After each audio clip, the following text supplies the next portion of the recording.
Imagine you're an elite Roman soldier. You've spent years training to dominate the world. You've got the shiniest armor and an ego bigger than the Colosseum. Suddenly, you're sailing toward the city of Syracuse and a giant iron crane drops from the wall, grabs the front of your ship, and shakes it in the air like a rubber ducky in a bathtub. You didn't die by a sword or a spear. You died because a 70-year-old nerd decided it would be funny to go fishing for boats. Welcome to the world of dumb science tactics that sound like a complete joke on paper, but against all logic and common sense actually worked. Number 1. The Roman fishing hook. Back in the 3rd century BC, Archimedes was basically the Tony Stark of ancient Greece, but with way less patience and a lot more desire to be a professional nuisance. When Rome decided they wanted Syracuse, they didn't expect to fight an engineer who used physics to perform military bullying. Archimedes built the Claw of Archimedes. It was a massive crane mounted on the walls with a giant hook on the end. One Roman soldier probably looked up and said, "Look at that old man on the wall. Is he holding a giant fishing rod?" And Archimedes, in his cranky old man voice, probably muttered, "Too small. Too small. Ah, there we go. This ship looks delicious." Then, the crane would creak, the hook would snag the bow, and suddenly the Romans were flying.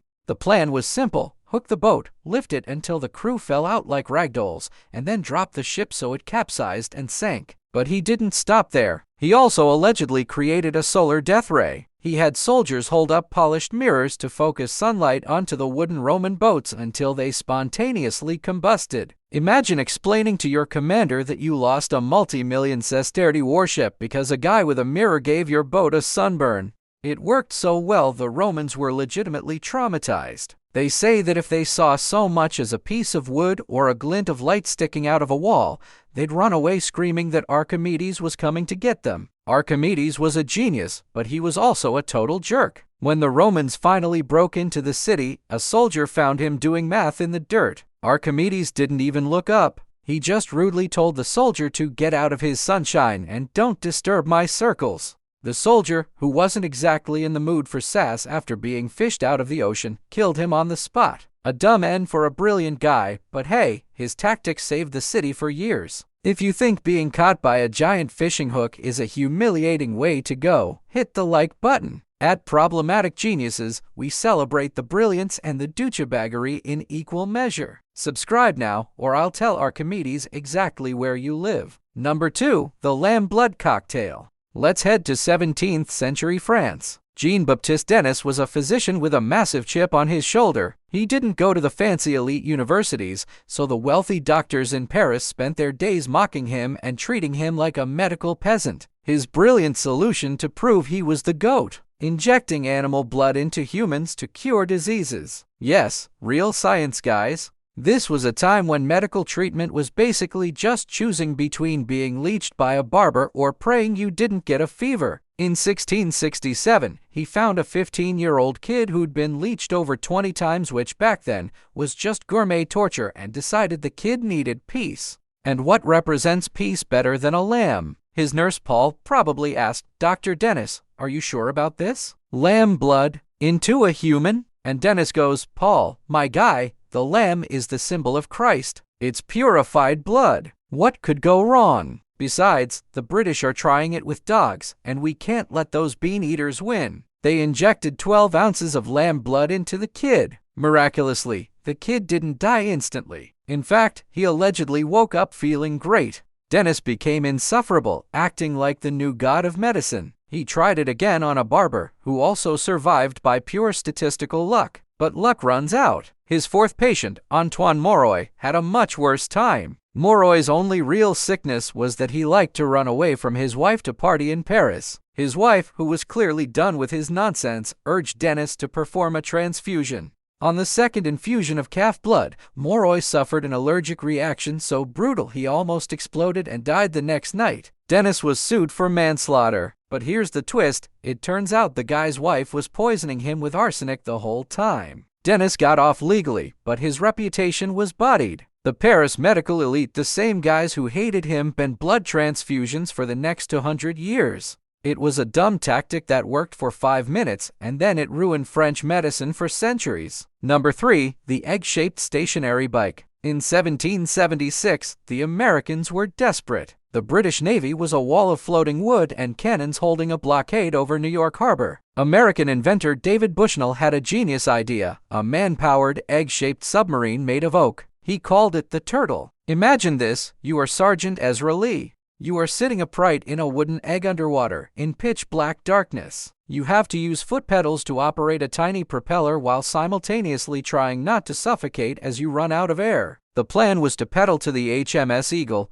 manually drill a hole in the bottom of the ship, and attach a bomb. Lee gets there undetected. He starts cranking the drill. Finally, he thinks, I'm going to be a hero, but the drill won't go in. Why? Because the British had recently upgraded their hull with copper plating. Lee spent 30 minutes aggressively drilling metal with a hand crank while he was slowly passing out from carbon dioxide poisoning. He eventually gave up and pedaled away as fast as his legs would take him. The mission was a complete fail, but General Washington still made him part of his Secret Service because, honestly, who else is crazy enough to pedal a wooden egg towards a battleship? If you think the Japanese got bodied by a bunch of cooks armed with potatoes, comment potato power below. And follow us if you want more stories of problematic geniuses who didn't know how to use a fork but knew how to win wars. Number 4. The Golden Age of Flying Pea. In 1785, the world was obsessed with hydrogen gas balloons. Everyone wanted to be the first to do something epic in the sky. French inventor Jean-Pierre Blanchard and American doctor John Jeffries decided they would be the first to fly across the English Channel. They launched their balloon with all the confidence of two guys who clearly hadn't checked the weather report. About halfway through the flight, the balloon started dipping.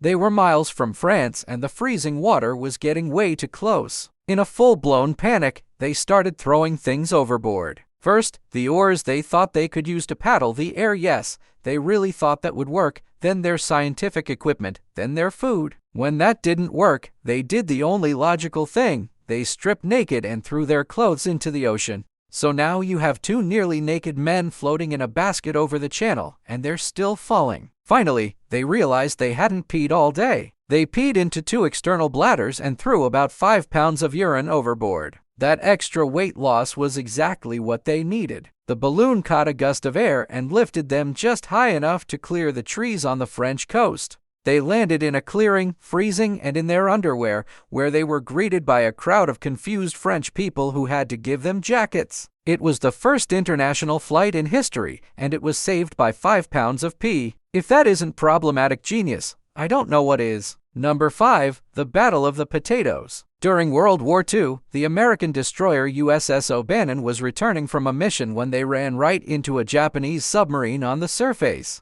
The captain initially decided the best move was to ram the sub and tear it in half, but at the last second, he realized it might be a mine-laying sub and hitting it would make them both blow up. The O'Bannon swerved and stopped right next to the sub. They were so close that the American cannons couldn't point low enough to shoot. The Japanese sailors woke up, saw a giant ship parked next to them, and scrambled for their deck guns. The Americans panicked. They didn't have any small arms on the deck. You know what they did have? A storage bin full of Maine potatoes. One American sailor yells, "They're going for the guns. Throw something." And the cook screams, "I only have potatoes, sir." The sailor yells back, "Perfect. Carb bomb them." They started pelting the Japanese with potatoes. In the dark and pumped up on adrenaline, the Japanese sailors actually thought the potatoes were hand grenades. They spent the next several minutes frantically picking up the potatoes and throwing them back or tossing them into the ocean as fast as possible, completely forgetting to actually fire their guns. This vegetable-induced chaos bought the O'Bannon enough time to pull away and sink the sub with real cannons. The crew even got a plaque from the Maine Potato Growers Association. It's the only time in history that mashed potatoes saved a warship from a submarine. Number 6. Tree trunk cannons. In 1780, during the American Revolutionary War, Colonel William Washington George's cousin, who was way less famous and probably annoyed by it, was surrounding a group of British loyalists at a farm. He only had about 120 men, and the enemy was fortified in a barn. If he attacked head-on, his men would just be target practice.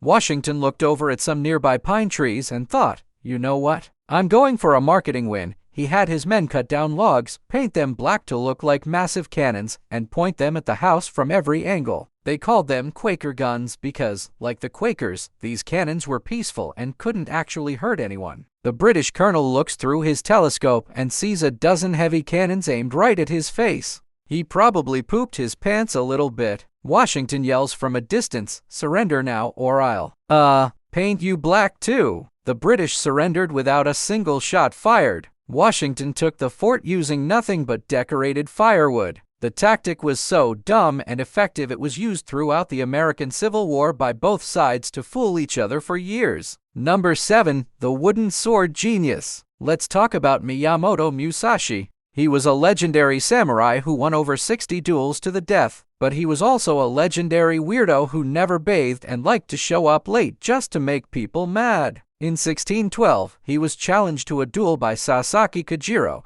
the most skilled swordsman in Japan. Kajiro had a giant sword called an odaki that gave him a huge reach advantage. Musashi's scientific tactic? He showed up 3 hours late to the island duel. While he was on the boat ride over, instead of meditating or sharpening his katana, he took a spare boat oar and carved it into a wooden sword. He arrived looking like a mess, holding a piece of trash he'd just carved. Kajiro was fuming. He was so angry at the disrespect that he threw his scabbard into the ocean. Musashi just smiled and said, "You've already lost." A samurai who throws away his sheath has no intention of leaving alive. Kajiro charged with his signature swallow cut. Musashi jumped back, positioned himself with the setting sun at his back to blind Kajiro, and then hit him in the head with the wooden oar sword. The oar was exactly 2 inches longer than Kajiro's sword. Musashi had calculated the reach advantage perfectly. Kajiro died instantly from a cracked skull. Musashi won the most famous duel in history using a piece of a boat. Brilliant? Yes. Dumb looking?